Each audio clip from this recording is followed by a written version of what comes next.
කිසිවෙකුට සමකරන හැකි ලංකාවේ විශාලතම ලැප්ටොප් එකතුව දැන් iMac එකේ අපෙන්. ඉතින් ඔබ අපි කවුරුත් දන්නවා ජනප්‍රිය රැප් ගායක සාන් පුතා නැමැති පුද්ගලයාව අත්අඩංගුවට ගෙන තිබෙනවා. මේ ප්‍රශ්නයත් එක්ක මෙයා ගායකයෙක් නිසා ගොඩක් කට්ටිය විවිධ කතන්දර කියනවා. සමහර කට්ටිය කියනවා මේ Facebook වල ඉන්න අලුතෙන් ඉපදෙච්ච මේ කොල්ලෝ බල්ලෝ උන් දන්නේ නැහැ. අපරාධයක් කරද්දී අපරාධයක් වෙද්දී ඒ පවුලේ මිනිසුන්ට දැනෙන දුක. සමහර කට්ටිය කියනවා මැෂින් ගන් එකක් තිබුණත් උඹට ආදරේලු. ඒ ආයුධෙන් උඹලා පවුලේ කාට හරි දෙයක් වුණොත් තමයි උඹට දුක හිතෙන්නේ. ගායකයෙක් නෙමෙයි මේ රටට වින කරන මොකා වුණත් කවන්නේ. ඊට වඩා ලොකු ලොක්කොන්ට කෙලුණානේ.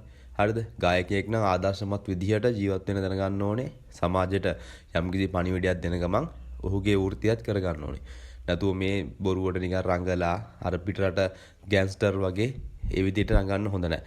ඉතින් මේ පත්තේ උඩ අපිට වාර්තා වෙන විදිහට මේ ආයුධය සම්බන්ධ කතන්දරේ සහ ශාන් පුතාට මේ වෙච්ච දේ පිළිබඳව දැනට තිබෙන වාර්තාව අනුව සාන් පුතා 9ක් සමග මාට්ටු 9M වෙපන් එකක් සමග මාට්ටු ජනප්‍රිය රැප් ගායක සාන් පුතා නැමැත්තා මිලිමීටර් 9 වර්ගයේ ගිනි අවියක් සමග අත්අඩංගුවට ගෙන තිබෙන බව හෝමාගම මූලස්ථාන පොලිසිය පවසනවා.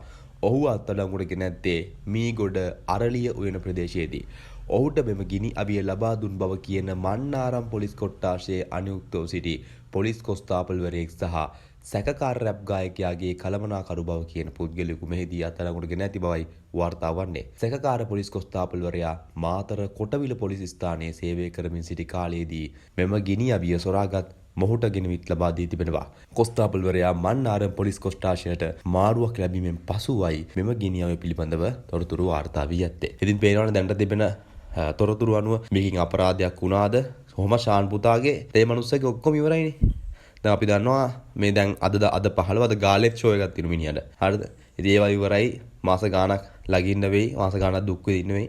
නිකම් බොරු ෂෝ එකක් ඇඩ් එකක් දාන්න හින්දා අවසානට හැමදේම නැති වුණා. ඉතින් මම නිතරම කියනවා ඕන එකෙක් ලංකාවේ ඉන්න ජනප්‍රිය කලාකරුවෙක් නේ මොකෙක් හරි වරදක් කරොත් ඌගේ පැත්ත අරගෙන බොරුවට කෑ ගහන්න එපා.